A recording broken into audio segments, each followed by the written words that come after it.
Did you know even one night of sleep disturbance increases insulin resistance and your risk of diabetes? Hi, this is Dr. Venu, yoga and naturopathy consultant and a diabetes researcher. Yes, even if you are not sleeping for one night properly, your insulin resistance tend to increase. So whenever there is say a family function or a marriage or any get together or any related things, if you're not sleeping for 3 to 4 days, your insulin resistance tend to increase, your sugar level tend to increase. But once the function is finished and if you're taking adequate rest for the during the weekend or something, then your sugar level comes back to normal. This is a natural defense set in our body, right? So our ancestors as such, like what happened with our ancestors is, they tend to stay awake till late night whenever there is a threat. Okay, so whenever there is a threat, people lived in groups like say like 30 or 40 people in a group. So whenever they are living in a group, they would sleep in turns. Like the first 15 people would be sleeping, the other 15 would be vigilant and watchful, staying up all night or whatever way is possible. So for our ancestors, staying awake late night is a way to keep themselves safe from threat. So even till date, genetically how we are programmed is, whenever we are waking up till late night, our body thinks that the person is under some stress. Okay, the person is under some amount of threat. That is why they are they are staying awake. So naturally, whenever there is a threat or whenever there is some danger, our body automatically increases blood glucose levels. So that is what happens during marriage or any other function as such.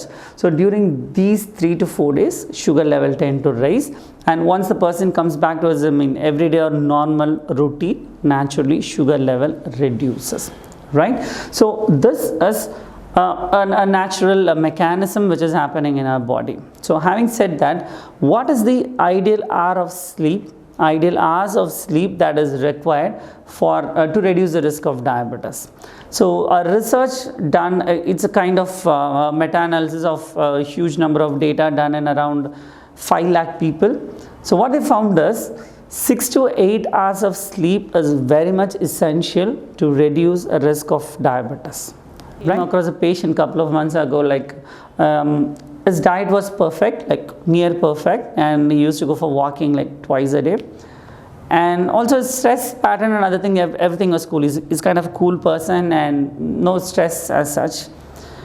Talking about his sleep pattern, he said like, I'm sleeping enough, I'm sleeping adequately enough. They asked like, how many hours are you sleeping? He said like, no, my body wants only 4 hours of sleep, so I sleep only for 4 hours. Like, we asked like, how do you know your body needs 4 hours? Right? Like, this is how your body talks. Your blood report says your fasting sugar level is 250 plus, which means the amount of sleep you are getting is not adequate enough. As you have seen in the one of the previous videos on how to interpret your blood reports, fasting sugar levels are directly associated with your stress and sleep, or in other words, related with your liver health, right? So his liver health was compromised because of his inadequate sleep. So 6 to 8 hours sleep is very much essential to reduce risk of diabetes, not just in reducing risk of diabetes, but also in the diabetes management and even in diabetes reversal. Because sleep disturbance leads to increased insulin resistance, reduced insulin secretion, leptin ghrelin imbalance, reduced testosterone levels, and so that is one aspect as such. The second aspect, there was a second patient who came and told like, my daughter is studying in an evening college and she reads till late night. She sleeps around 2 o'clock, which again, like most of the students, it's become a habit, like waking up till late night, 1 or 2 o'clock, and she sleeps at 2 o'clock and gets up at 10 a.m. in the morning. Now the whole, if you just subtract the whole number, it becomes like, my daughter is sleeping for 8 hours. So is that good enough? Now why is she having menstrual disorders and other things? We don't know why. I told like, it's not just about the numbers alone. Okay, it's not just about the numbers alone. There's something called an acupuncture organ clock. Acupuncture organ clock, what we see in naturopathy in general. So according to this acupuncture organ clock, between 11 p.m. and 3 a.m., around midnight time. That is the time when your liver and gallbladder gets maximum energy. So at that point, to ensure and enable your liver to get maximum energy, maximum pranic energy, what is required is deep sleep. You have to be in deep sleep to ensure your liver and gallbladder gets maximum energy. So you should be sleeping ideally before 11 o'clock. So that is the time when your liver health is very much at its optimum level.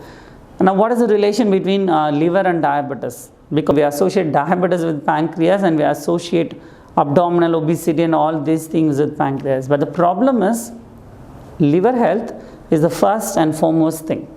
And every second person whom do a scan, report comes out as grade 1 fatty liver, right? And even the person who's taking the test, they say, okay, it's all fine, it's all normal now, everyone gets it.